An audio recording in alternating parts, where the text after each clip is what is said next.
گورکھپور کے ایک بے مثال خطیب، ایک نوجوان عالم دین، انتہائی متحرک اور فعال عالم دین، علم و ادب سے آراستہ و پیراستہ، میں حضرت مولانا مفتی محمد حذیفہ صاحب دامت اللہ العالی سے بڑے ادب کے ساتھ درخواست کرتا ہوں کہ تشریف لائیں اور اپنے مواعظ حسنہ سے سامعین کے قلوب کو منور و مجلہ فرمائیں۔ تیرے سینے میں پوشیدہ ہے راز زندگی کہہ دے، تیرے سینے میں پوشیدہ ہے راز زندگی کہہ دے، مسلمہ سے حدیث سوز ساز زندگی کہہ دے، خدا کے واسطے مہر سکوت توڑ بھی دے، خدا کے واسطے مہر سکوت توڑ بھی دے، تمام شہر تیری گفتگو کا پیاسا ہے۔ حضرت مفتی صاحب مائک پر۔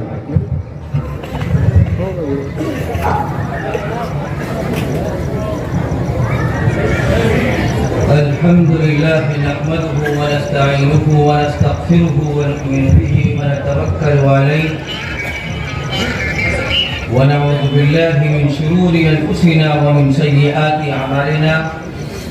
من يهده الله فلا مضل له ومن يضلله فلا هادي له وأشهد أن لا إله إلا الله وحده لا شريك له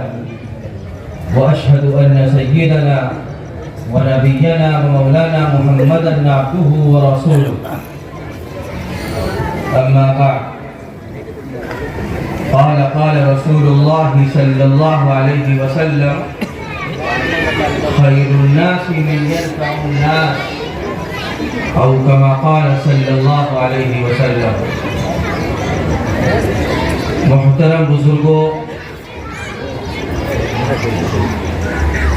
عزیز ساتھیوں،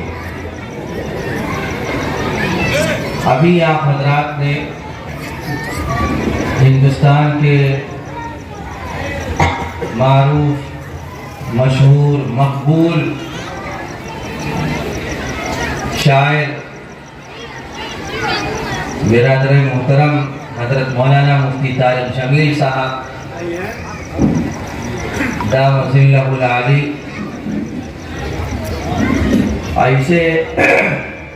ایسے اشعار سنائے کہ میں نہیں بلکہ جہاں تک یہ ذہن کام کر رہا ہے سبھی کی لوگوں کی یہ چاہت رہی ہوگی، یہ توقع رہی ہوگی کہ موصوف اسی طرح پوری رات گنگناتے رہیں اور آپ جمیع احباب حضرات اسی طرح سنتے رہے شوق کے ساتھ۔ وہ پڑھنے کا وہ انداز اور آپ کا اس سے بڑھ کر جو سننے کا وہ جو انداز تھا وہ لائق تحسین تھا۔ لیکن اس سلسلے میں میں آپ سے یہ بات درخواست کروں گا کہ ایک مرتبہ سن 2011 میں اور انڈیا مسلم پرسنل لاہور کے بہت بڑے رکن حضرت مولانا عبداللہ مغیثی صاحب دامت برکاتہ میرٹھ میں جامعہ گلزار حسینیہ کے نام سے بہت بڑا اجراڑہ کے اندر بہت بڑا ان کا ادارہ ہے مدرسہ، وہ ایک مرتبہ سہارنپور تشریف لائے تھے۔ تو اس علاقے کے معروف شخصیت جو ہے شعراء میں جناب قاری احسان محسن صاحب دامت برکاتہ، وہ شعر جس وقت پڑھ رہے تھے پورا مجمع ایک دم کھویا ہوا تھا۔ ہر آدمی کی بس یہ چاہت تھی کہ قاری صاحب دامت برکاتہ اسی طرح رات بھر گنگناتے ہیں۔ مولانا کا نمبر آیا، مولانا نے کہا کہ میں آپ لوگوں سے اس بات کا وعدہ کراؤں گا پہلے کہ جس طرح آپ نے جناب قاری احسان محسن صاحب دامت برکاتہ کو جس شوق کے ساتھ، جس محبت کے ساتھ سنا ہے، اسی محبت، اسی الفت، اسی جذبے کو آخر وقت تک جلسے کی تکمیل تک قائم رکھیے گا، تاکہ جو آنے والے مقرر ہو یا شعراء جو بھی ہو ان کا حوصلہ نہ ٹوٹے اور جلسہ کامیابی کے راہ پر بآسانی تکمیل تک پہنچ جائے۔ میں اسی بات کو اپنے بزرگ موصوف کی بات کو یہاں پر نقل کرتا ہوں، جس طرح آپ نے ابھی تک جس محبت کے ساتھ، جس الفت کے ساتھ، جس شوق کے ساتھ محترم مفتی طارق جمیل صاحب دامت اللہ کو آپ نے سنا ہے، اسی جذبے کے ساتھ یہاں پر بیٹھے رہیں، اس لیے کہ تھوڑی دیر کے بعد عالم اسلام کی معروف مشہور ادارہ دارالعلوم ندوۃ العلماء کے مبلغ حضرت مولانا مفتی آفتاب عالم صاحب کی تشریف لائے ہیں، انہی کا اصل خطاب ہونا ہے۔ میں نے آپ کے سامنے قرآن جناب رسول اللہ صلی اللہ علیہ وسلم کی ایک حدیث پڑھی ہے۔ رسول اللہ صلی اللہ علیہ وسلم ارشاد فرماتے ہیں خیر الناس من ينفع الناس، یہ بتاؤ کہ سماج کے اندر، دنیا کے اندر، محلے کے اندر، شہر کے اندر،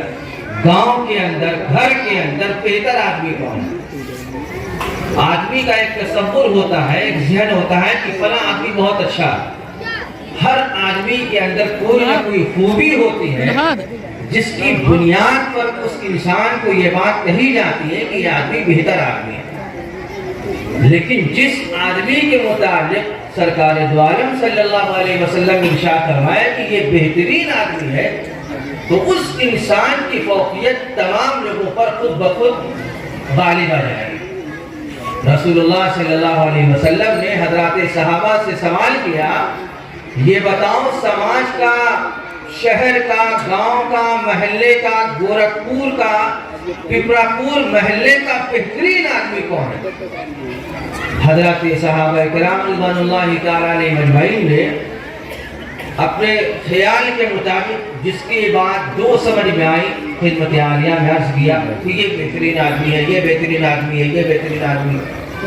سرکار دو عالم صلی اللہ علیہ وسلم نے جمی اس وقت کے موجود صحابہ کی بات سننے کے بعد ارشاد فرماتے ہیں کہ سب سے بہترین آدمی وہ آدمی ہوتا ہے سماج کا کہ جس کے ذات سے اللہ کی دھرتی پر بسنے والے افراد کو، اللہ کی دھرتی پر بسنے والے انسانوں کو جس کی ذات سے فائدہ پہنچے وہ بہترین آدمی ہے۔ بے شک ہمارا، آپ کا، سماج کا یہ صورتحال ہے۔ ہم اور آپ اس آدمی کو اچھا کہتے ہیں، جو ہماری من کی بات کرتے وہ بہترین آدمی ہے۔ تب سمجھ میں آئے۔ ہم اور آپ اس آدمی کو اچھا تصور کرتے ہیں جو باقاعدہ طور پر 5 وقتہ نمازی ہو، صوم و صلات کا پابند ہو، دیگر خوبیاں ہوں، ہم اس کو اچھا آدمی تصور کرتے ہیں۔ لیکن سرکار دو عالم صلی اللہ علیہ وسلم ارشاد فرماتے ہیں کہ نہیں، سب سے بہترین آدمی وہ ہے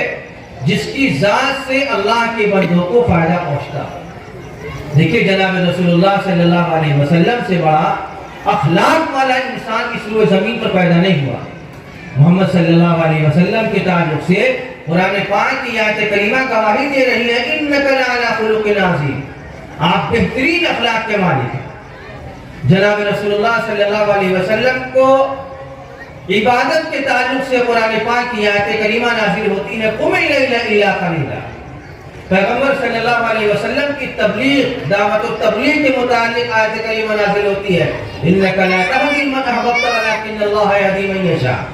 یعنی قرآن ہر حساب سے پیغمبر کی تعریف کر رہا ہے، لیکن محمد صلی اللہ علیہ وسلم اتنی بڑی تعریف کے ہونے کے باوجود جب غار حرا کے اندر قرآن پاک کی سب سے پہلی آیت کریمہ نازل ہوتی ہے اقرأ بسم ربک الذی خلق، محمد صلی اللہ علیہ وسلم کپا گئے، شدت میں آ گئے، سکتے میں آ گئے، اور آئے اپنے گھر کے اندر، اور آپ کی بیوی حضرت خدیجہ رضی اللہ تعالیٰ عنہ گھر کے اندر موجود تھی۔ اپنے شوہر نامدار کی حالت کو دیکھ کر، محمد صلی اللہ علیہ وسلم کے احوال کو دیکھ کر محمد صلی اللہ علیہ وسلم کی بیوی کو تکلیف ہوئی، پریشانی لاحق ہوئی،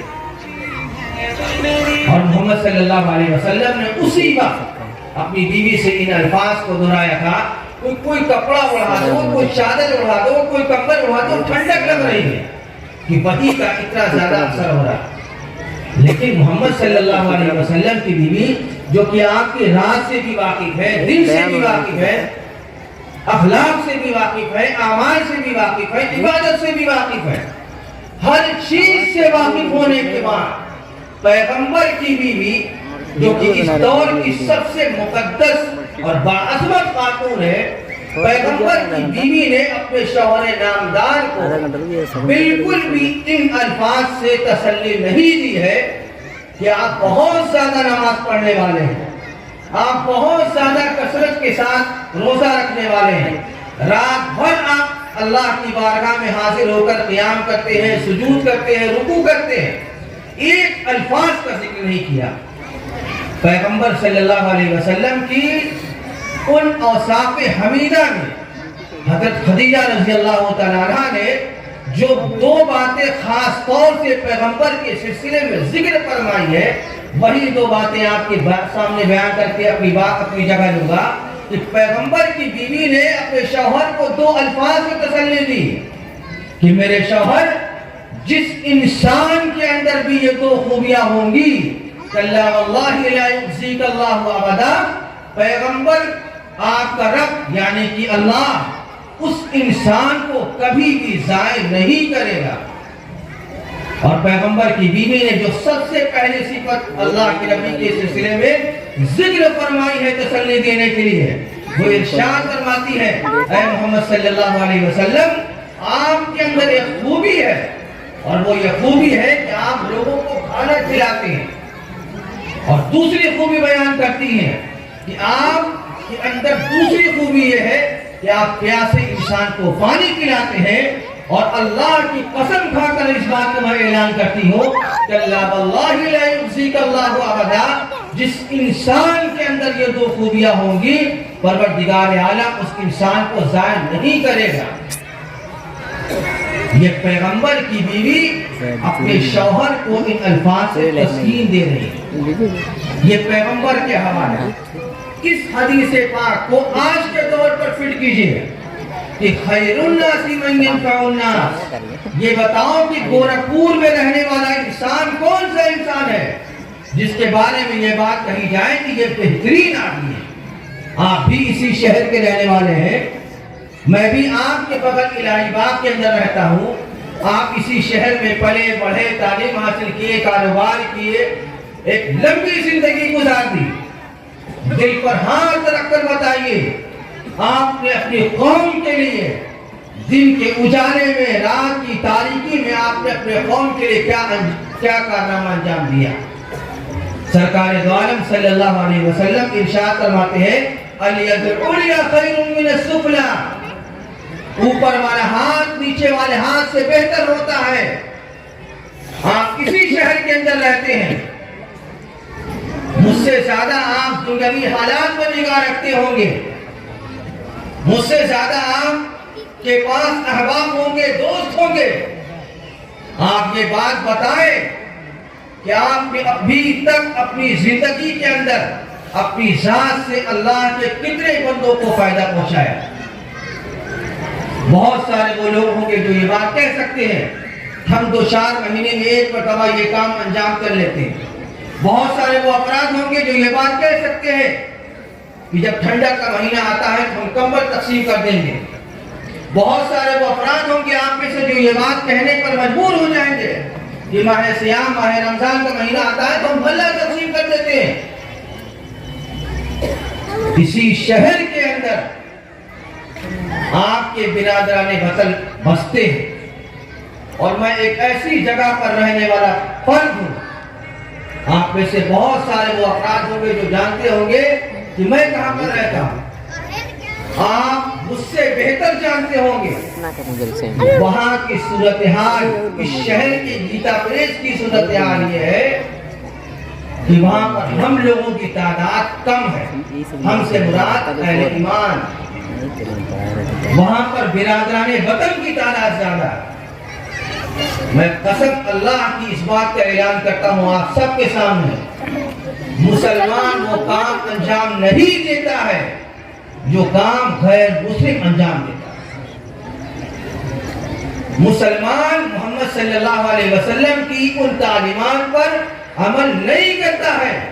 جتنا کہ غیر مسلم محمد صلی اللہ علیہ وسلم کی تعلیم کو عام کرتا ہے اور عمل بھی کرتا ہے۔ یہ الگ مسئلہ ہے کہ اس کا دھرم کیا ہے، اس کو ثواب ملے گا یا نہیں ملے گا، اس سے کوئی بحث نہیں، وہ عمل کتنا کرتے ہیں۔ آپ اسی شہر میں رہتے ہیں، آپ مجھ سے زیادہ بخوبی واقف ہوں گے کہ ان کے یہاں گاہے گاہے بھنڈارے چلتے ہیں، ان کے یہاں گاہے گاہے جو بھی تہوار آتے ہیں وہ اپنے برادران وطن، اپنے بھائیوں کے درمیان میں اپنی خوشی کو تقسیم کرتے ہیں۔ ٹھنڈک کے مہینے کی آمد پر وہ افراد راتوں میں اٹھ کر گاؤں در گاؤں جا کر کمبلیں تقسیم کرتے ہیں۔ لیکن آپ سوچیں کہ محمد صلی اللہ علیہ وسلم کی جو تعلیمات ہے کہ خیر الناس من ينفع الناس، بہترین آدمی کون ہے؟ اپنا کھانا کھا لینا یہ کمال کی بات نہیں ہے، اپنے لیے بہترین کپڑا پسند کر لینا یہ کوئی کمال کی بات نہیں ہے، اپنے لیے بڑی سی بڑی بلڈنگ بنا لینا یہ کوئی کمال کی بات نہیں ہے۔ اگر آپ کی ذات سے آپ کے محلے میں رہنے والے افراد فائدے میں ہیں تو آپ یہ بات کہہ سکتے ہیں کہ ہم اللہ کی جنت کے صحیح مستحق ہیں۔ اگر آپ کی ذات سے آپ کے پڑوسی، آپ کے محلے والے آپ کو نہیں چاہتے ہیں تو سرکار دو عالم صلی اللہ علیہ وسلم کی حدیث ہے، ترمذی کی حدیث ہے، علماء بیٹھے ہیں سب کے سامنے کہتا ہوں، محمد صلی اللہ علیہ وسلم ارشاد فرماتے ہیں جس انسان کا پڑوسی اس سے راضی نہیں ہے وہ آدمی جنت میں تو دور جنت کی خوشبو تک نہیں پائے گا۔ آپ سوچیں، ہاتھ پر رکھتے آپ کے گھر میں گوشت پکتا ہے، سالن پکتا ہے اور آپ کا پڑوسی اس سون کو صرف لیتا ہے کہ پڑوس میں رہنے والے فرد کے گھر کے اندر گوشت پکڑا اور ہمارے گھر میں کچھ نہیں۔ آپ یہ بات دلیل میں کہتے ہیں، اتنا نہیں ہے کہ اس کے گھر میں بھیجا ہے۔ سیدنا حضرت عمر فاروق رضی اللہ تعالیٰ عنہ کے گھر میں کوئی بھی چیز بنتی تھی اپنی بیوی سے لے کر سب سے پہلے اپنے پڑوسی کو دیا کرتے تھے، جبکہ ان کا پڑوسی یہودی تھا۔ ہم اور آپ ایمان والے ہیں، پیغمبر کے امتی ہیں، صحابہ کا ایمان رکھتے ہیں، صحابہ کی اتباع کرتے ہیں، بزرگوں کے نقش قدم پر چلنے کی کوشش کرتے ہیں۔ ہمارے اعمال محمد صلی اللہ علیہ وسلم سے بہت دور ہے۔ نماز پڑھ لینا آسان ہے، یاد رکھیے گا، نماز پڑھ لینا آسان ہے، روزہ رکھ لینا آسان ہے، زکوٰۃ دینا آسان ہے، کسی مسلمان یا کسی ہندو کے چہرے پر گچی لانا سب سے بڑا کام ہے۔ کسی یتیم کے سر پر دست شفقت رکھنا اللہ کی نظر میں بے حد مقبول عمل ہے۔ کسی غریب کے گھر کا چولہا جلوا دینا اللہ کے رسول صلی اللہ علیہ وسلم کی مستقل سنت ہے۔ ہم نے اور آپ نے دین کو صرف اور صرف محدود کر رکھا ہے مسجدوں تک، مدرسوں تک۔ ہم اور آپ قرآن پاک پڑھتے ہیں، آپ دل کو ہاتھ رکھ کر بتائیے، آپ پڑھتے ہیں الحمدللہ رب المسلمین۔ آپ قرآن پڑھتے ہیں، قرآن پاک کی سب سے پہلی آیت الحمدللہ رب المسلمین، تمام تعریف اس رب کریم کے جو صرف مسلمانوں کا رب ہے۔ آپ قرآن پڑھتے ہیں وَمَا أَرْسَلْنَاكَ إِلَّا رَحْمَةً لِّلْمُسْلِمِينَ، محمد صلی اللہ علیہ وسلم صرف ہمارے پیغمبر ہیں، جبکہ قرآن پاک کی آیت کریمہ یہ گواہی دیتی ہے الحمدللہ رب العالمین، تمام تعریف اس اللہ کے لیے ہے جو کہ پوری دنیا کا مالک ہے۔ تو پوری دنیا کے اندر صرف ہم نہیں ہے، یہودی ہے، کرسچن ہے، عیسائی ہے، ہندو ہے، سب ہے، اور سب کا خالق اللہ ہے۔ وَمَا أَرْسَلْنَاكَ إِلَّا رَحْمَةً لِّلْعَالَمِينَ، محمد صلی اللہ علیہ وسلم صرف مسلمانوں کے لیے نہیں ہے، پوری دنیا کے ایک ایک انسان کے قائد جناب محمد الرسول اللہ صلی اللہ علیہ وسلم کے ذات عالی۔ ہم نے، آپ نے، سماج نے، مسلمانوں کے ذمہ داروں نے محمد صلی اللہ علیہ وسلم کی تعلیمات کو اپنے تک محدود کر رکھا ہے۔ ہماری آپ کی، اس شہر میں بسنے والے افراد کی، سمجھدار آدمی کی، ذمہ دار آدمی کی یہ کوشش ہونی چاہیے کہ محمد صلی اللہ علیہ وسلم کی تعلیمات کو ہم ان تک پہنچائیں۔ جب آپ اس انداز سے بات کریں گے کہ آپ کے پیغمبر کا یہ اعلان ہے، آپ کی اللہ کے قرآن کا یہ اعلان ہے، تو ممکن ہے کہ اس کے دل کے اندر کہیں نہ کہیں چوٹ لگے کہ ہمارا اللہ، ہم اور آپ تعلق کراتے ہیں اگر کسی طرح میں، ہم کہتے ہیں کہ ہمارا اللہ نہیں، سب کا اللہ۔ پیغمبر کی تعلیم سب کے لیے ہے، تو جب سب کے لیے تو سب کو کھانا کھلانا بھی اللہ کی نظر میں بے حد مقبول عبادت ہے۔ آپ دل پر ہاتھ رکھ کر کے جواب دیجیے، ماہ سیام رمضان کے مہینے میں ہر مسجد کے اندر افطار کا انتظام ہوتا ہے۔ آپ بھی دیکھتے ہیں، ہم بھی دیکھتے ہیں، اور آپ سے بہتر ہم دیکھتے تھے جب ہم رہتے تھے جامع مسجد کے اندر۔ آپ تو نہیں ہے، 30 سال ہم نے دیکھا کہ بہترین انتظام ہوتا تھا۔ آپ بھی اسی شہر کے رہنے والے ہیں، ہم بھی اسی شہر کے اندر رہنے والے ہیں۔ یہ بتائیے کسی مسجد کے اندر، یا ہو سکتا ہو الا ماشاءاللہ، کسی مسجد کے اندر باقاعدہ کوئی نظم ہوتا ہے ماہ سیام کے اندر کہ لوگوں کو کھانا کھلایا جائے۔ تراویح کی نماز کے بعد ہر آدمی کسے باشد کوئی بھی ہو، اس کو باقاعدہ بلا کر کھانا کھلانے کا کسی شہر کے اندر انتظام ہے؟ یا آپ یہ بات بتائیے، اگر آپ دھوپ میں چل رہے ہو، اسی دھوپ کے عالم میں کوئی شخص آ کر آپ کے دست پر، آپ کے ہاتھ پر لا کر ایک گلاس پانی دے دے، آپ کے دل سے دعا نکل جائے یار پیاس کے وقت اس بندے نے ہم کو پانی پلایا۔ آپ اپنے اوپر تصور کیجئے اور اسی بات کو برادران وطن پر فٹ کیجئے۔ کیا آپ چاہیے اور برادران وطن جس وقت اترتے ہو بس اسٹینڈ سے، ریلوے اسٹینڈ پر، دیگر عوامی جگہوں پر،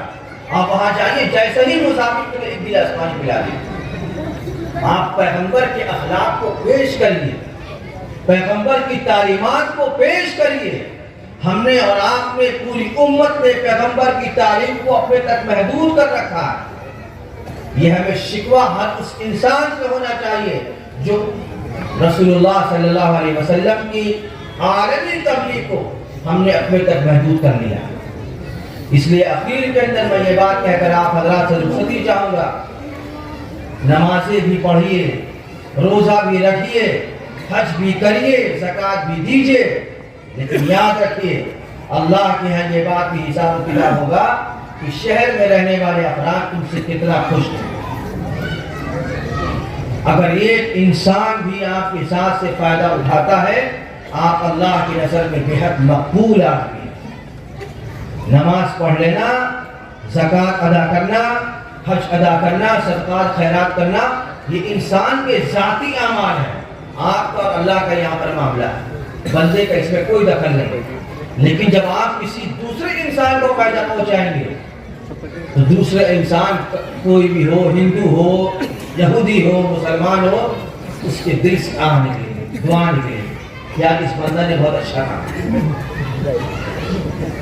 کر کے جائیں گے